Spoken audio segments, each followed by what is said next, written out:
தெலுங்கு திரையுலகின் முன்னணி நடிகரான பிரபாஸ் பாகுபலி 2 படங்களின் மூலம் உலகளவில் பிரபலமானார் என்பதும் அடுத்தடுத்த பிரம்மாண்ட படங்களில் நடித்து வருகின்றார் என்பதும் தெரிந்தது.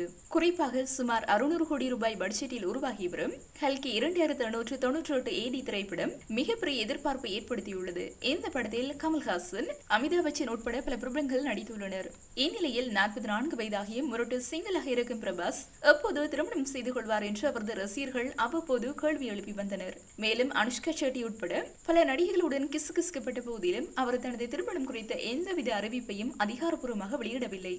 இந்நிலையில் அவர் தனது இன்ஸ்டாகிராம் ஸ்டோரியில் டார்லிங்ஸ், இறுதியாக மிகவும் சிறப்பு வாய்ந்த ஒருவர் என் வாழ்க்கையில் நுழைய உள்ளார், ஆர்வத்துடன் காத்திருங்கள் என்று பதிவு செய்துள்ளார். இந்த பதிவை அடுத்து ஏராளமான ரசிகர்கள் அவர் தனது திருமணம் குறித்த அறிவிப்பை தான் வெளியிட்டுள்ளார் என்றும் மணமகள் யார் என்பதை விரைவில் அறிவிப்பார் என்றும் கூறி வருகின்றனர். பிரபாஸின் இந்த பதிவு அவரது திருமணம் குறித்த அறிவிப்பா என்பதை பொறுத்திருந்து பார்ப்போம்.